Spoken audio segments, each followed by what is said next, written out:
Namo tassa bhagavato arahato samma sambuddhassa.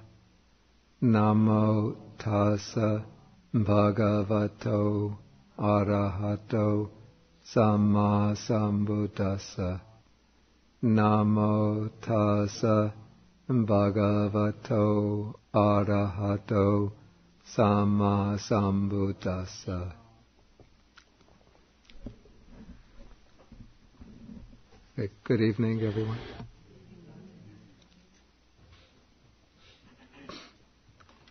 Okay, now we continue with the discussion of the Mahātaṇhāsankhaya Sutta.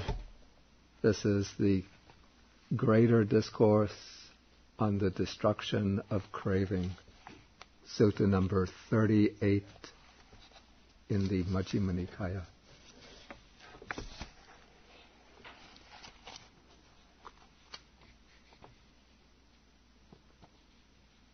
And we are, let's see. Okay, we're on page 358. This is section 26.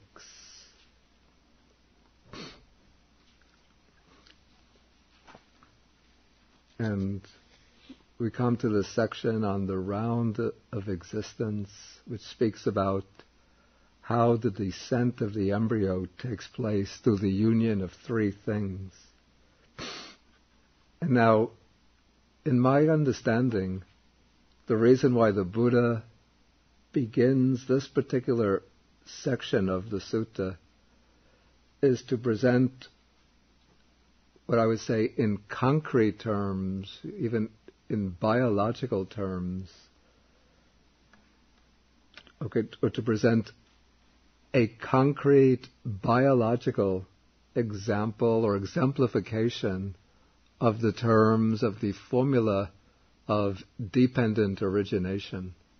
So far, he's given the formula of dependent origination in somewhat abstract terms. You know, we just have these terms with ignorance as condition. There are volitional formations. With volitional formations as condition, consciousness. Through consciousness, name and form. One condition after another like that. But the terms of the formula have not been explained or clarified in any way. Okay, and now we're going to see from one point of view in what way the terms, these terms of the formula, can be exemplified.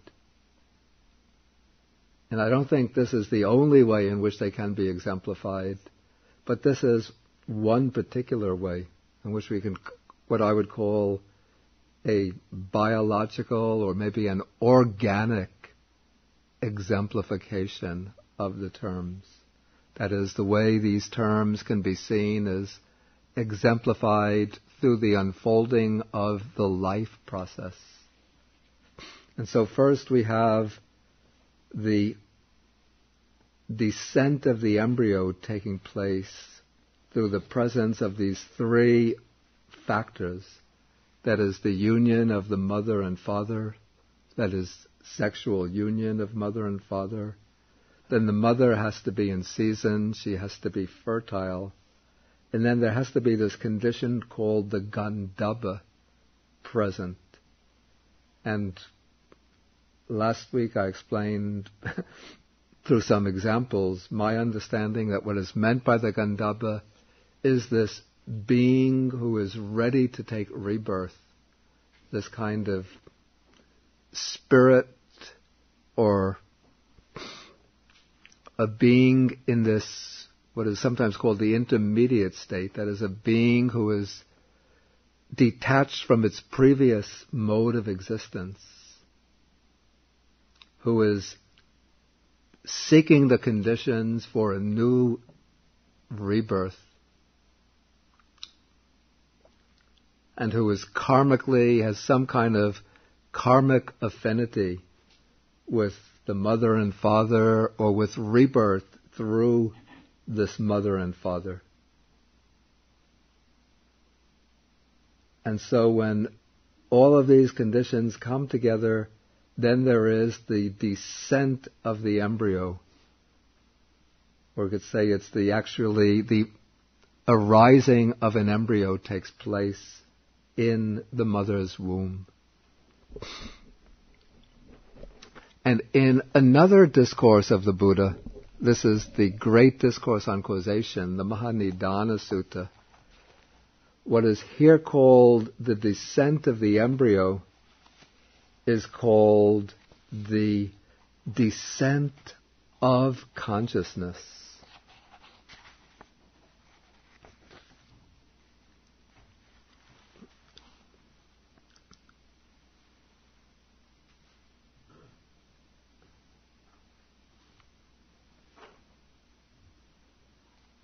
Here in this sutta, the Buddha speaks about consciousness descending into the mother's womb.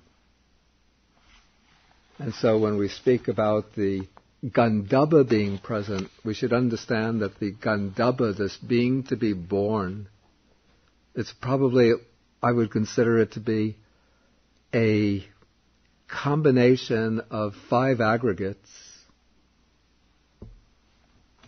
But the Rupakanda, the form aggregate, would be a very subtle type of material form, so that ordinarily it will not be visible to human eyes, except for those maybe people who have developed the divine eye or some kind of shentong, some kind of superior faculty of vision. But normal people won't see it, though it's said sometimes that dogs will bark at it.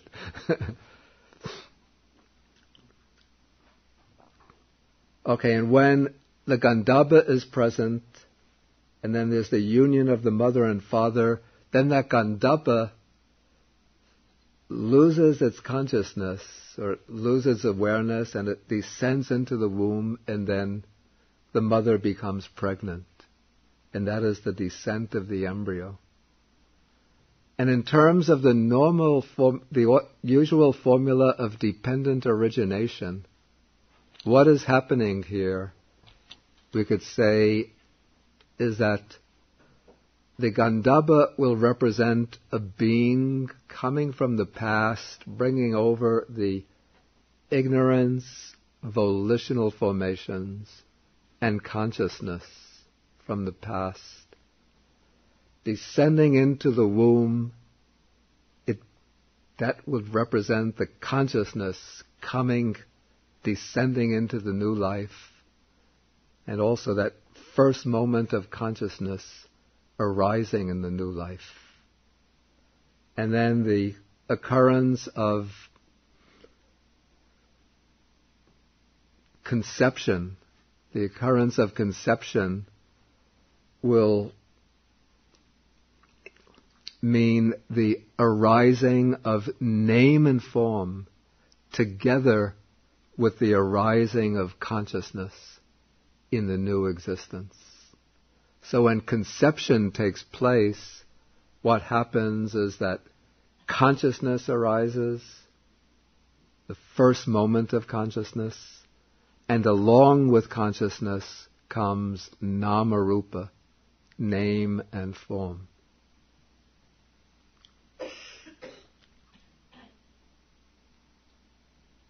And that is explained here. This arising of name and form can be seen as the descent of the embryo that takes place.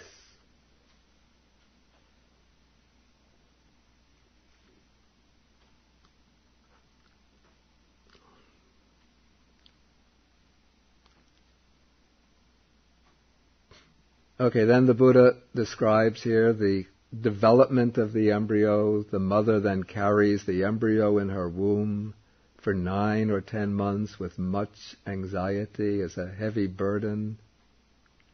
Then at the end of 9 or 10 months, the mother gives birth with much anxiety as a heavy burden. Then when the child is born, she nourishes it with her own blood, for the mother's breast milk is called blood in the Noble One's discipline.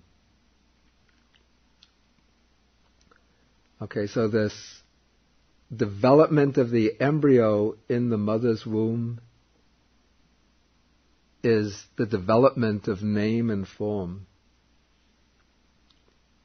And technically, as the embryo develops in the womb, then the 6 sense faculties are taking shape during that period. But the faculties have not yet really started to interact with the world.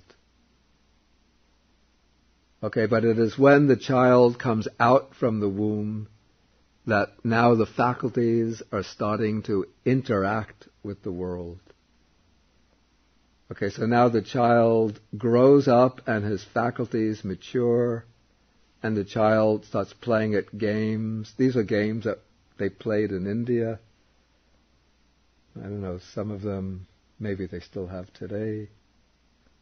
Not so different from the games children play today, except now they have electronic versions.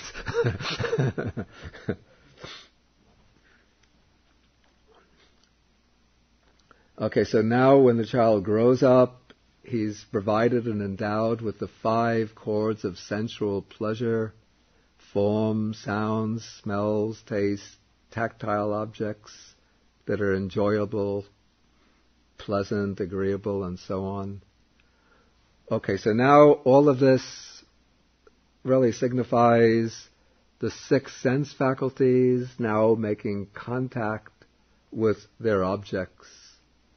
And now the next passage is going to show how, from this contact of the senses with their objects, one starts creating new conditions that will create a new round of bondage, or a new stage of bondage, continuing the round of existence. Okay, so seeing a form with the eye, he lusts after it, or he desires it, craves for it, if it is pleasant. And he dislikes it if it is unpleasant, unpleasing. Then he abides with mindfulness, not established, mindfulness of the body, not established, with a limited mind, and does not understand as it truly is the deliverance of mind, deliverance by wisdom, where these evil, unwholesome states, that is, the states of craving and aversion, where they cease without remainder. Okay, engaged as he is in the expression used here is favoring and opposing, or in Pali it's anurodha, virodha, or it's, which actually means liking and disliking. Whatever feeling he feels, whether pleasant, painful, or neither painful nor pleasant, he delights in that feeling. That is, he delights usually in the painful feeling. He delights in the pleasant feeling. He welcomes it and remains holding to it. That is the usual pattern. One delights in the pleasant feeling and clings to the pleasant feeling. But what happens when one experiences painful feeling? Usually one doesn't delight in painful feeling, unless, well, some people might, but it's not typical. But if one experiences a painful feeling, then one turns away from it and one seeks some other pleasant feeling as a kind of escape from it. And then one delights in that other pleasant feeling as an escape route from that painful feeling. And then when one experiences the neutral feeling that's not painful or pleasant, if it's a kind of peaceful feeling, then one will take a kind of subtle delight in that feeling. But if it's a really dull, boring type of neutral feeling, then one becomes bored with it and one seeks some kind of exciting, pleasant feeling as an escape from that dull boredom. So in this way, no matter what kind of feeling one experiences, pleasant, painful, or neutral feeling, either directly or indirectly, that feeling will trigger off some kind of delight or craving. Okay, so one is seeking delight in feeling. And as one is seeking delight in feeling, then delight arises in him. And this delight in feeling, this is what the Buddha calls clinging. Okay, so we have first, one takes delight in feeling. Okay, this taking delight in feelings, this is clinging. Okay, so we have here several of the stages in the series of dependent origination. Okay, first one experiences these feelings. Okay, that is Vedana, or feeling. Okay, then whatever feeling one experiences, then one delights in that feeling, welcomes it and remains. Actually, first one delights in that feeling and welcomes it. That much, we could say, represents the craving. One is delighting in that feeling and welcoming it. That's like the first stage of responding to the feeling. Then after welcoming the feeling, then one remains holding to that feeling. One holds to the feeling. And now one is holding to the feeling and continuing to delight in that feeling. And it is this delight, this continuing delight in feelings, this is clinging. So now we move from craving to clinging. And now, with clinging as condition, there is bhava, being or existence.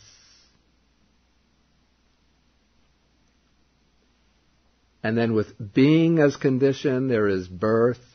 With birth as condition, aging and death. And then sorrow, lamentation, pain, grief, and despair come to be. So this is the origin of the whole mass of suffering.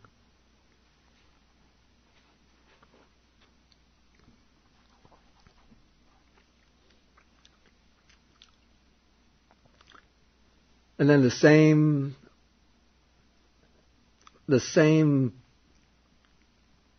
block of text, this whole pattern, is repeated for each of the sense bases together with its object. So we have the same thing with sound and the ear and so on, up to a mind object and the mind.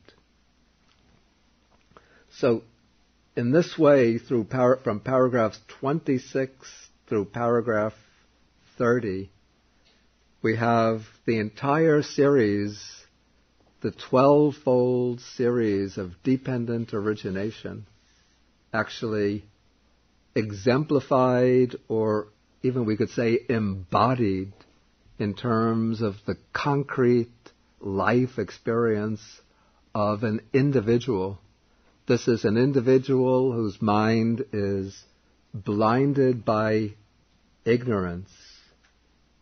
It's somebody who abides with mindfulness of the body, unestablished, with a limited mind, and somebody who doesn't understand as it actually is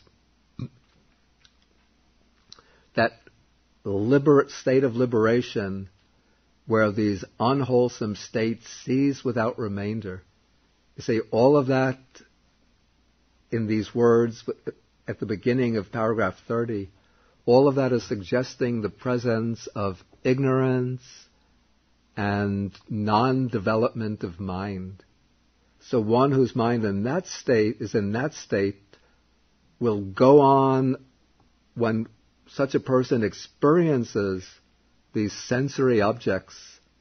Such a person will then again fall victim to this pattern of liking and disliking, favoring and opposing, craving and clinging. Okay, now having shown how the deluded ordinary person becomes entangled again and again in this bondage to his own experience. Now, in the next part of the sutta, which is given very concisely, the Buddha is going to show how a disciple becomes liberated. And so here the Buddha begins with this, citing how a Tathagata appears in the world. And in fact, I remember Venerable Analayo's notes on the Chinese counterpart of this sutta in the Agama version. In his notes, he explained that in the Agama version, this whole long passage on the Tathagata appearing in the world and all of the stages on the gradual training are not included, because here the Buddha is speaking to the monks who would have heard the sequence on the gradual training many times. So it wouldn't have been necessary for the Buddha to have developed it in relation to the monks. So probably in the Pali version, that text, which was given very concisely in the original, got elaborated in order to have a fuller presentation of the sutta. And so it would not really be necessary to go on with explaining all of those elementary stages of the training. But one could begin quite logically just by starting with the 5 hindrances, which are the obstacles to the development of the mind. And then one comes into the 4 jhanas. Those are the stages of meditative samadhi or concentration. And now, instead of going from the jhanas to the higher knowledges, to the vijas, the recollection of past lives, the knowledge of the arising or the passing away and rebirth of beings, and the knowledge of the destruction of the taints or the asavas, the Buddha here is going to show how on the basis of the 4th jhana, a disciple will develop the understanding or insight into the sensory experience and use that understanding as a way to cut through the origination process of dependent origination. Okay, so now once the disciple has achieved the 4th jhana, now when such a person sees a form with the eye, then he doesn't lust after it if it's pleasing. He doesn't dislike it if it is displeasing. But he abides with mindfulness of the body established, with an immeasurable mind, a measureless mind, that is a mind which has been well developed. and he understands as it actually is the liberation of mind and liberation by wisdom, where those evil, unwholesome states cease without remainder.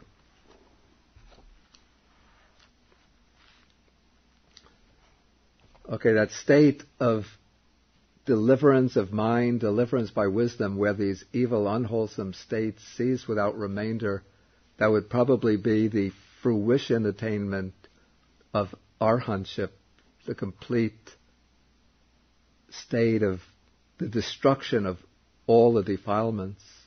And now this disciple, even though he hasn't achieved that yet, but he knows that this is the state where all of these defilements cease completely.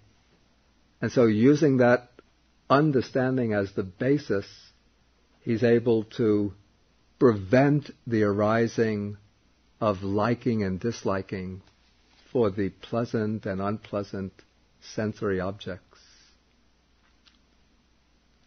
And so whenever pleasant and unpleasant objects arise, he abandons favoring and opposing.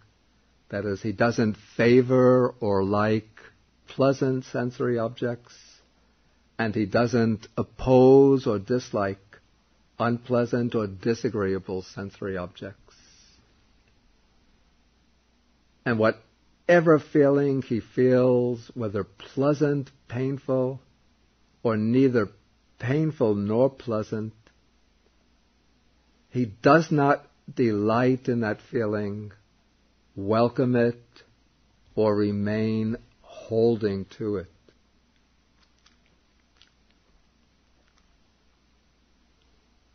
Okay, so here, if we take the sequence on dependent origination, here we reach the point where we still have the 6 sense bases.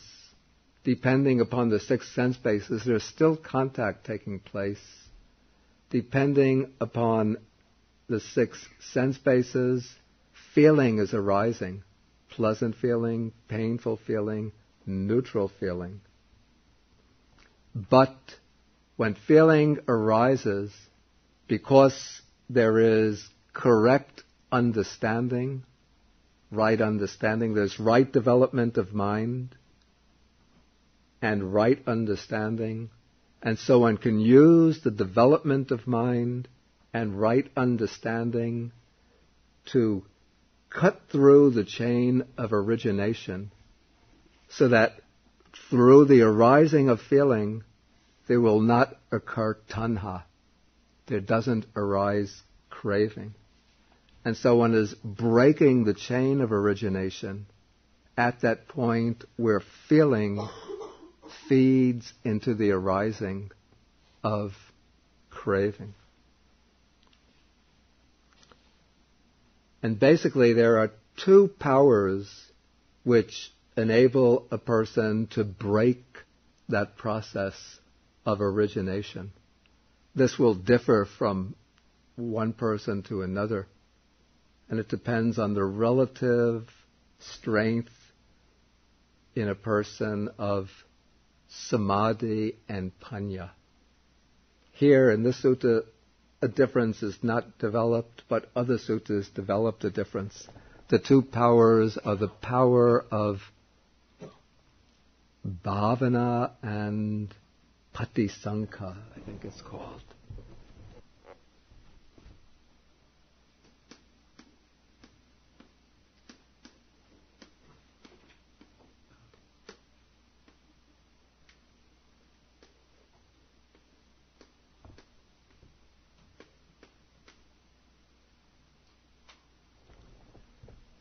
Okay, the power of, it's called bhavana bala, the power of development really implies the development of samadhi. And this is an approach used for those who have very strong or a natural facility, a natural ability in developing samadhi or concentration. So they are able to use the power of concentration to cut through the stage where feeling tends to give rise to craving.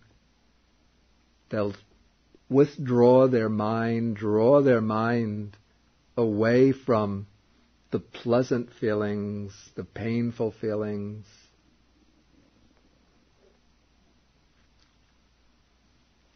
And by drawing back the mind through the power of samadhi, they'll prevent those overwhelming feelings, those very strong, pleasant and painful feelings, from triggering off reactions of craving for the pleasant feelings and aversion towards the painful feelings.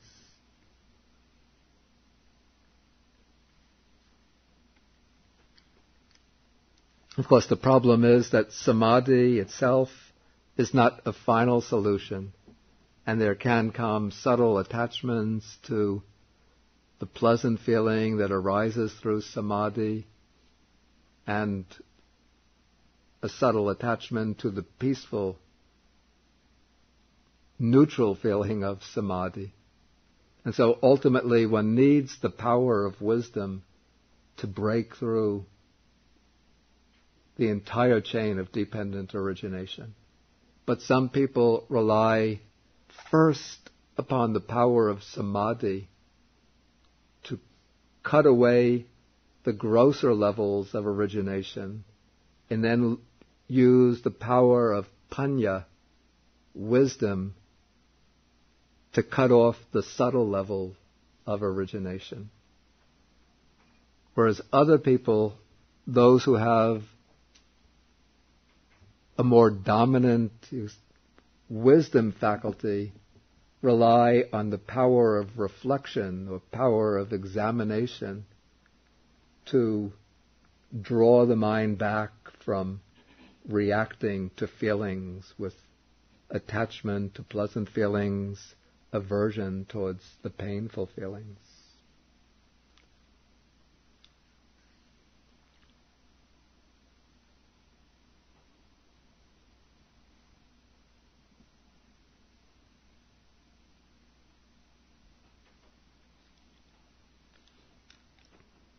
But even though a person might have started with panya, eventually for that panya to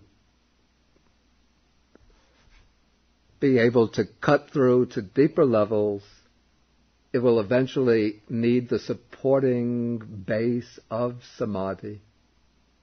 So on its own, the power of reflection can't dig very deep, but it's a useful starting point for a person whose faculty of panya is stronger than their faculty of concentration. So they'll begin with reflection, use reflection, say on the unsatisfactory nature of sensory enjoyment, to draw the mind back from sensory entanglements, and then by developing a certain degree of equanimity through reflection, then they can develop a deeper samadhi, and then on that basis of samadhi, then they can cultivate panya or wisdom in a way that will become deeply penetrating into the nature of things. Okay, so having thus abandoned favoring and opposing, whatever feeling he feels, whether pleasant, painful, or neither painful nor pleasant, he does not delight in that feeling or welcome it. Okay, this shows from the cessation of actually feeling is occurring, but this shows here the cessation of craving. And then he does not remain holding to it. That shows the cessation of clinging. Okay, as he does not do so, delight in feeling ceases in him. With the cessation of his delight comes cessation of clinging. Okay, this restates the same thing. Okay, with the cessation of clinging comes cessation of being, or cessation of bhava, cessation of existence.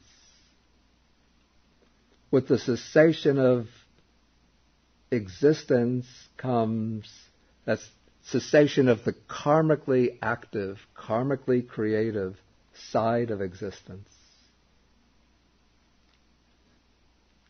With the cessation of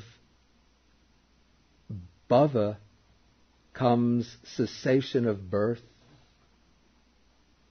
With cessation of birth comes cessation of aging and death, sorrow, lamentation, pain, grief, and despair.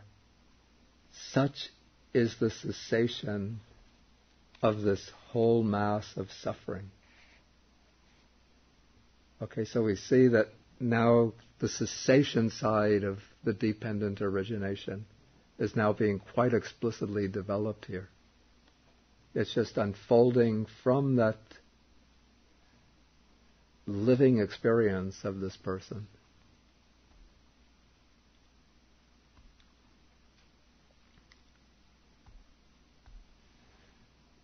Okay, then the next paragraph just repeats the same text block, just to search and replace for I and forms to the other senses and their objects.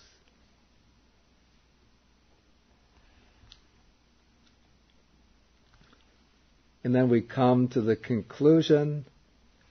Here again we have to remember that the sutta started from a particular incident which we might almost have forgotten by now. Yeah, it's true, because the incident was mentioned just at the very beginning of the sutta. But now the Buddha, in the very concluding words, he reminds us of the incident from which the sutta started.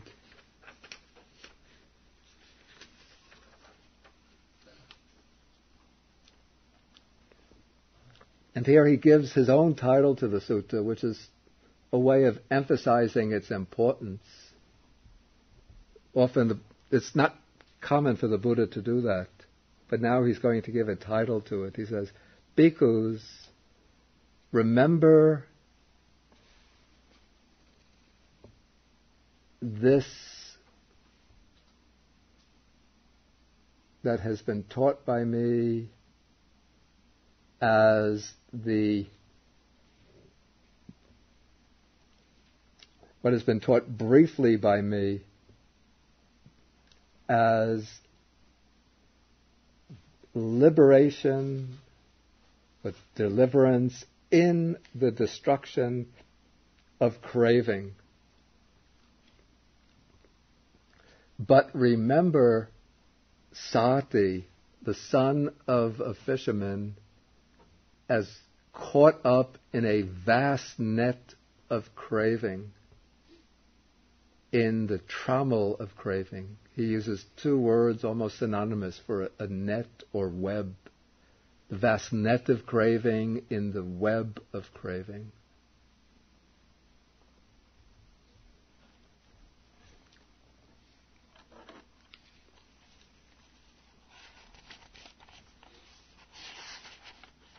So maybe before I ask the questions, maybe just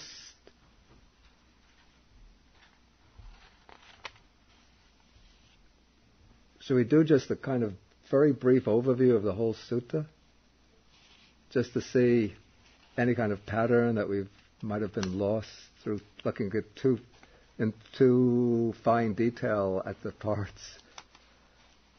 Okay, so coming back to the beginning, at 349, page 349, we start with this incident where there's a monk named Sati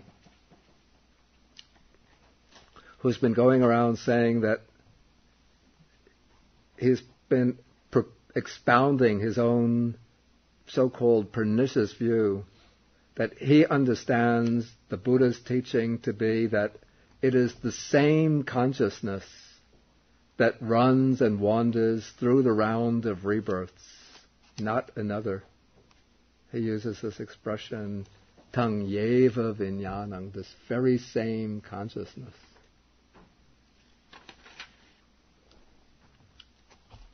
Then the monks hear about this and they question Sati and they criticize him, try to convince him to give up that view, but Sati won't give up the view. Eventually they report him to the Buddha. The Buddha calls him up, then the Buddha asks him what he understands by consciousness. And then Sati says,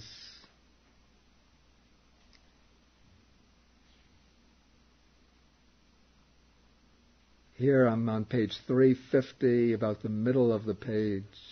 The Buddha says, what is that consciousness, Sati? And Sati says, Venerable Sir, it is that which speaks and feels and experiences here and there the result of good and bad actions. And then the Buddha rejects this, and the Buddha says that, have I not stated in many ways consciousness to be dependently arisen, since without a condition there is no origination of consciousness? And this we could perhaps say this is the main theme of the sutta, that consciousness is dependently arisen and that there is always some condition for the arising of consciousness. Okay, then the first main section, expository section of the sutta, begins with, occurs in paragraph 8. This is called the Conditionality of Consciousness, and this shows how each of the 6 types of sensory consciousness arises in dependence on its own conditions. That is, each of the 6 types of sensory consciousness has as its condition a sense organ or sense base, the eye, ear, nose, tongue, body, and mind base, and the object condition, form, sound, smells, tastes, tactile objects, and mental objects.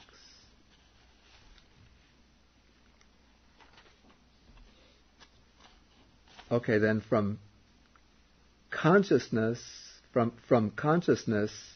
in paragraph 9, the discourse goes on to a wider theme in a rather somewhat obscure way, with the question of this has come to be. And according to the commentary, this means the 5 aggregates as a whole. So here the Buddha is demonstrating that the 5 aggregates have come to be in dependence on nutriment.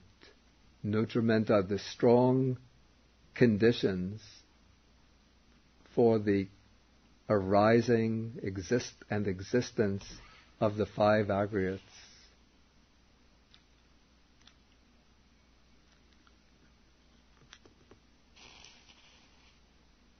And then in paragraph 15, the Buddha continues this through by stating that there are 4 conditions, or 4 kinds of nutriment for the maintenance of beings that have come to be and for the support of those seeking a new existence.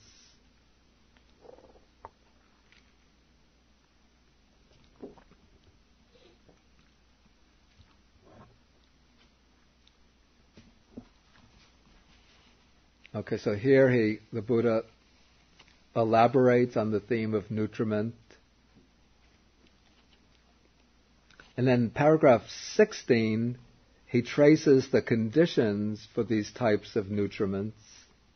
And by doing so, he connects the teaching on the 4 kinds of nutriment to the teaching on dependent origination.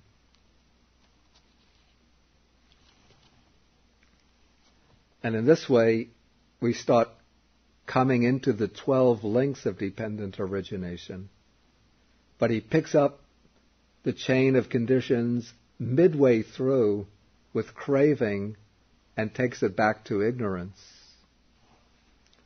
But then once he reaches ignorance, then he goes forward from ignorance all the ways forward to the normal end, to old age and death, sorrow, lamentation, pain, grief, and despair.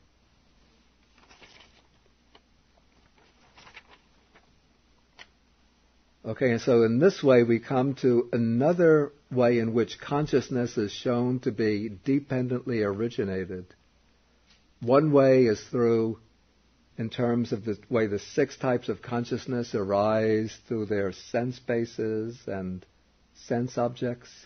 Here we see a more dynamic type of conditioning for consciousness in terms of its arising through the conditioning of the past, through ignorance and volitional formations, bringing consciousness into existence in this from life to life. Then we have various ways of exploring dependent origination in terms of arising, then in terms of cessation from page 356,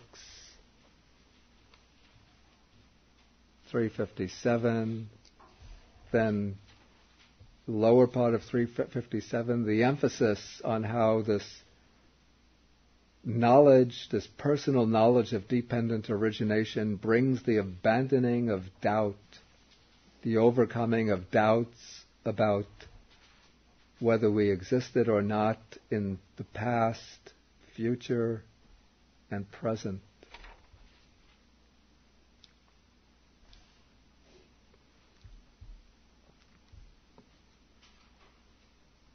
And then that leads into this, we might call this exemplification of dependent origination through the process that I explained today, the process of organic birth and personal development of the ordinary individual who is still in the grip of ignorance and craving and continues on in the round of existence. That is on 358 to 359. And then to show the liberation from the round, we have the arising of a Buddha in the world, and then we have the person, the disciple, who learns the Buddha's teaching, overcomes the 5 hindrances, attains the jhanas, then restrains the senses and uses either concentration or insight not to give way to craving and aversion, but overcomes those reactions and thereby puts an end to the process of becoming and reaches the end of this mass of suffering. Okay, maybe at that point then I will stop and ask if there's any questions.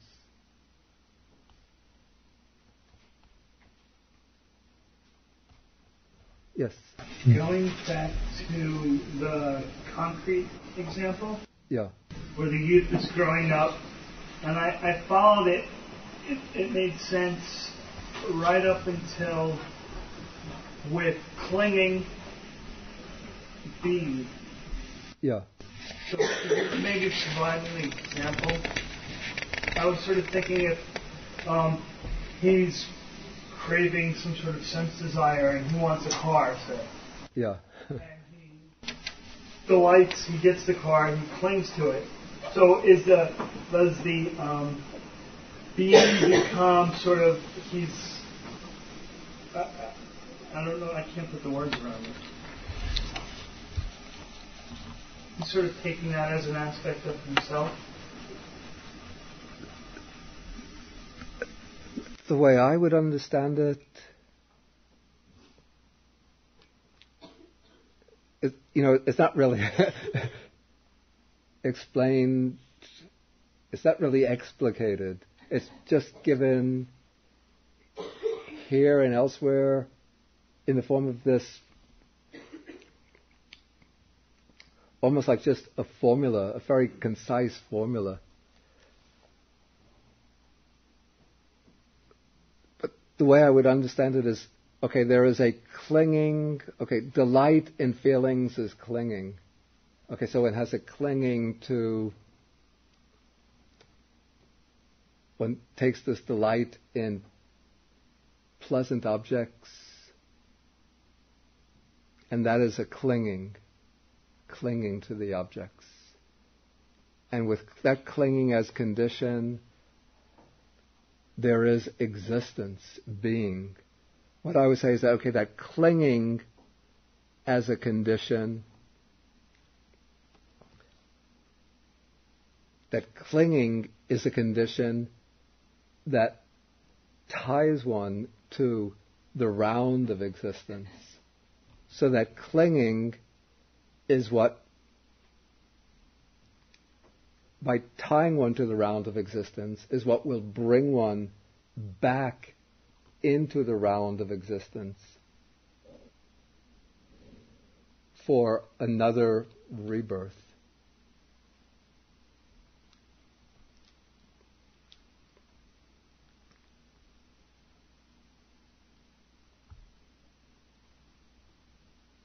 Or one could say that the clinging is a condition for the activities. This is using that distinction between the two types of bhava, the karmically active existence and the resultant existence. So with the clinging as a condition, okay, one sees the car, one wants the car, one has a clinging to this idea that one wants the car. But let us say, okay, the youth sees the car, he wants the car, he's craving the car. Then he engages in activities to purchase the car. Okay, he has to get a job, save money,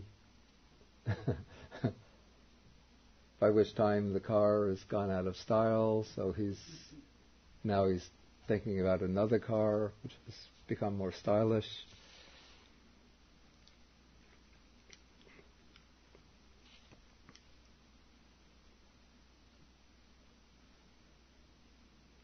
But these activities now become the condition for him purchasing the car. Okay, now he gets the car, he becomes attached to this car, and we could say that this is determining him as his mode of being, as being the owner of that car.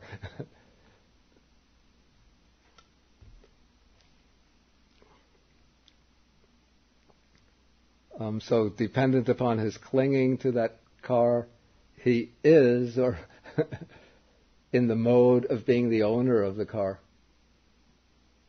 That is looking at it at a very practical, this life level. But also, I think, in the way the Buddha intends it to be understood, it is through this, in a general sense, this clinging to pleasant feelings that we are constantly engaging in activities that generate the karma that bring us back to one state or another within the round of existence. So in that way, the clinging is a condition for the activities that generate karma, that determine us to new existence in a particular form within this round of existence, the samsaric round of existence. That is the way I understand it.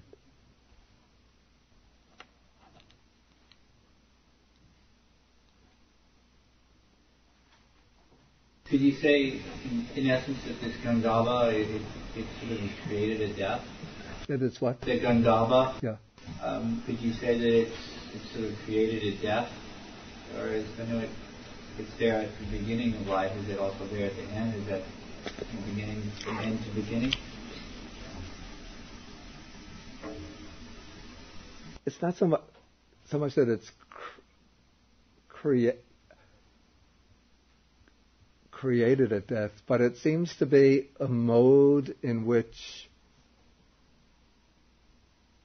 or the vehicle through which the consciousness of the deceased person subsists in the state after the death in one existence until the conditions are suitable. So that's supposing the person is to be reborn in the human world again. So it's the vehicle through which that consciousness subsists until the conditions are suitable in the human world again. Conditions are suitable for it to take rebirth again in the human world. My hypothesis would be that if a person passes away from the human world and is destined to take rebirth in the heavenly realm or in the hell realm, that they don't go into a Gandhabba state, but that they could take instantaneous rebirth from the human realm into a heavenly world or into a hell realm. Because I assume that there would be no need to wait for suitable karma conditions to appear there. One takes instantaneous rebirth there.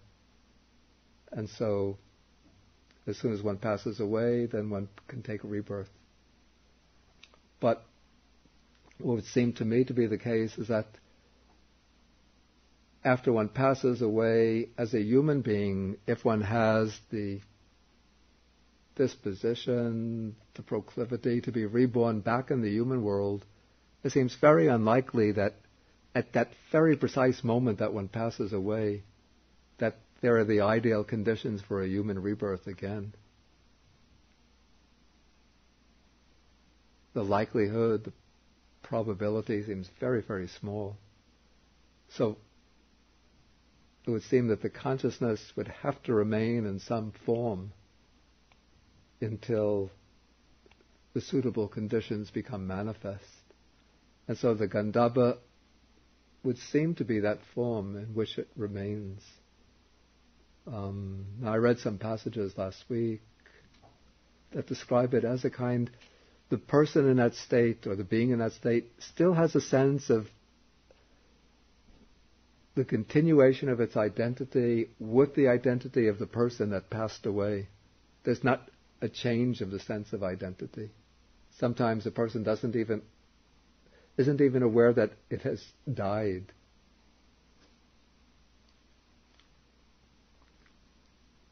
It's just that spatial distances can be crossed, long distances almost instantaneously. There's not a very clear sense of the passage of time. And the person has a body, or they see themselves as having a body, but others don't see them as having a physical body. So there would seem to be some kind of form body there. But it's not a physical form within our realm of existence. Yeah, Peter. Looking at, I guess, paragraph 30 and 40, I'm curious about this use of the word delight. Yeah. Seems to be in the place of where craving would be in independent origination. Yeah. It's a Pali word there. The verb is abhinandati. And then the noun is nandi. Now you see, when craving is described in this definition of the second noble truth, what, O monks, is the noble truth of the origin of suffering? This is the lights here and there. It's that craving, tatra abhinandani. It's craving which I actually think the force of that word, the exact meaning, should be seeks delight here and there, rather than delights here and there. So it's the craving which seeks delight here and there. Now, I think it might be more exact to say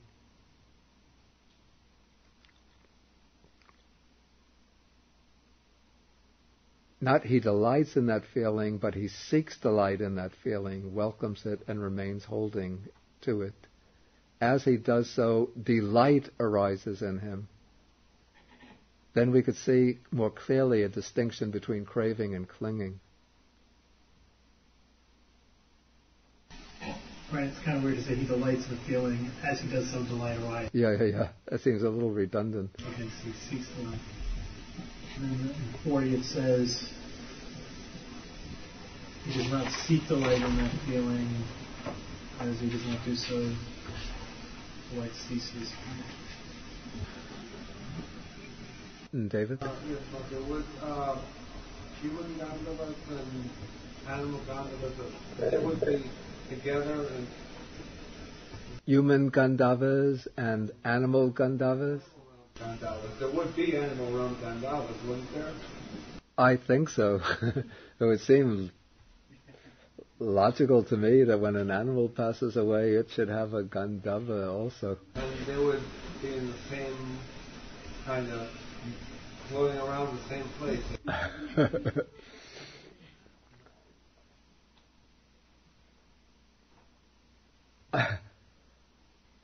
I'm not a special expert on the Gandavas.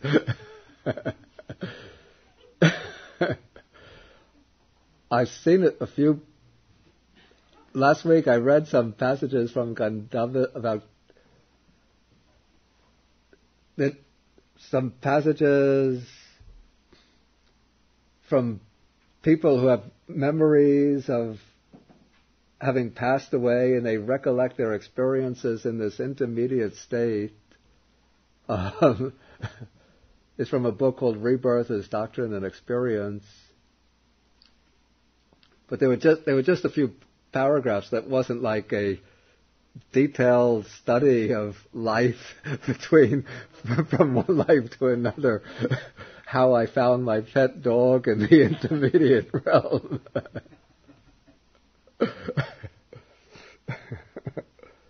Meeting old faithful, how to stock up with pet food, and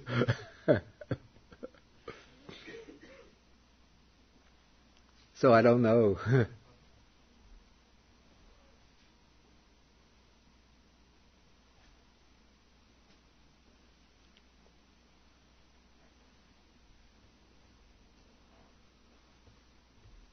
Yeah, George. I wonder about the three realms, sense and form and formless. The sense sphere and Yeah.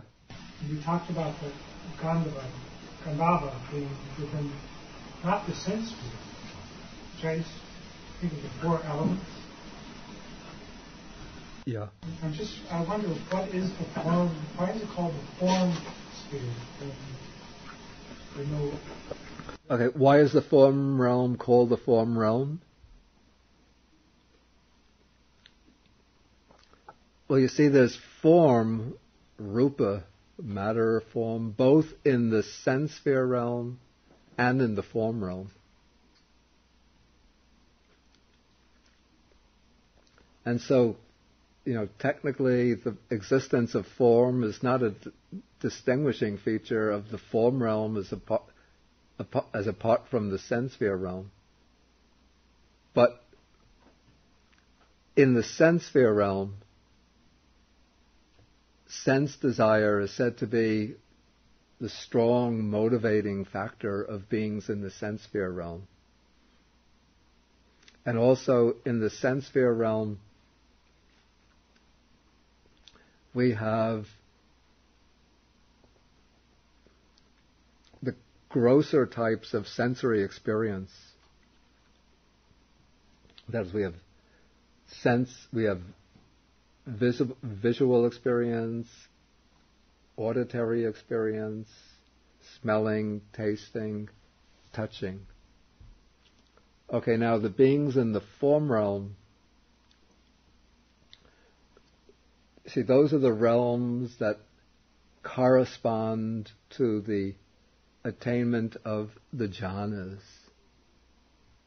So the beings in those realms don't have sense strong sense desires. So sense desire is not a strong motivating factor in those, for the beings in those realms. Because the basic, you call it the basic state of consciousness for the beings in those realms is the jhanic state of consciousness. Whereas the basic state of consciousness of the beings in the sense sphere realm is a state of sense desire. Okay, so the beings in the form realm, they don't have the strong sensory desire.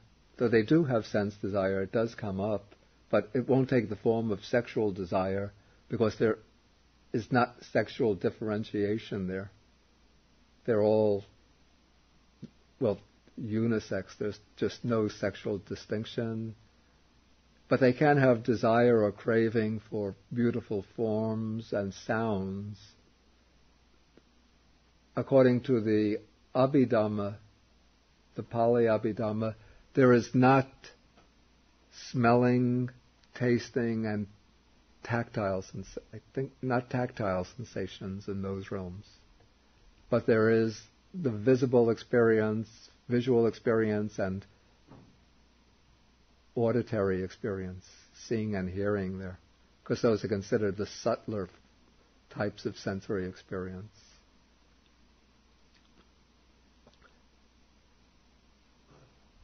Okay, they have bodily forms, but those forms are very subtle and very... Are they made up of matter, the four elements? Yeah, their bodies are made up of matter, the four elements, but they are not within the same material dimensions of existence as we are. It's like as though it's not like we can travel through space so many thousands of light years and then we'll eventually reach their realms of existence. But they're working, they're living, their realms are existing at a different, I use the expression, vibrational frequency than our own.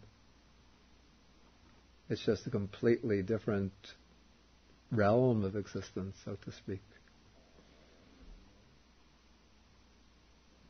But their bodies, their world is made up of matter and the four elements.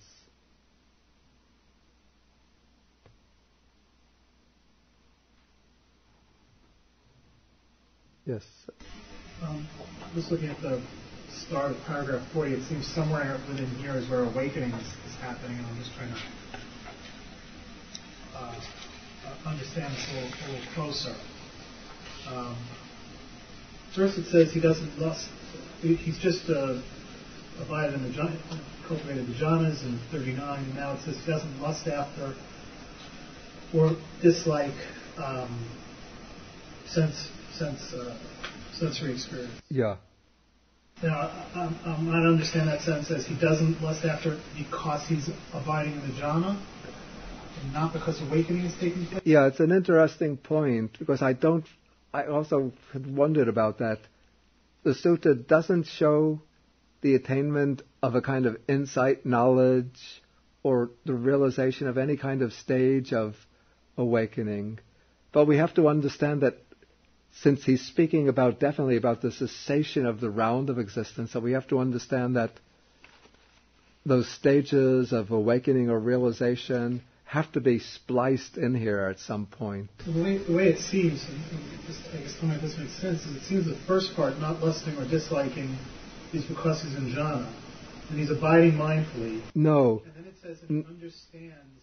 No. It's not that he's abiding in jhana, because it says on seeing a form with the eye. Now, if one is in the jhana, then one is not seeing a form with the eye. One is not hearing sounds with the ears. And also, this person has some kind of realization or some kind of insight, some kind of realization with panya, with wisdom, not just the jhanic attainment, because he understands as it actually is that deliverance of mind, deliverance by wisdom, where those evil, unwholesome states cease without remainder. Now that couldn't... That was signifying the point of awakening. But you're saying he wouldn't even be sensing the form, so it must be happening before that. Yeah. Okay. Yeah.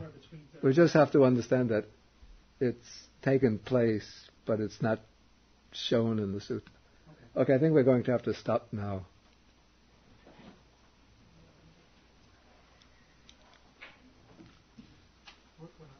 Yeah, I will be away for 4 weeks, and then I come back on a Monday, but I'll need a little rest the day after I come back. So the next class will be March 21st. 14th? Yeah, March 21st. And then the sutta that we're taking... Somebody have their schedule with them? Chachaka. The 6 sixes. 148, that's good.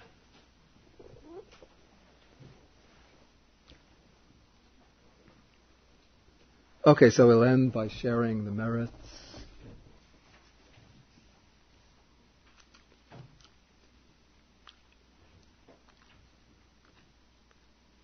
Akasata chabumata deva naga mahidika punyantang anumoditva chirang rakantu sasanang.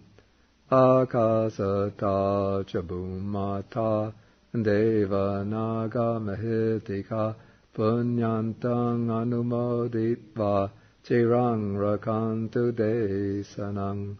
Akasata chabumata deva naga mahidika punyantang anumoditva chirang rakantu mang parang. Etavata cha amhehi sampadang punya sampadang sabbe deva anumodantu sabba sampati siddhya. Etavata cha amhehi sampadang punya sampadang sabbe bhuta anumodantu sabba sampati siddhya. Etavata cha amhehi sampadang punya sampadang sabbe sata anumodantu anumodantu anumodantu anumodantu anumodantu anumodantu anumodantu anumodantu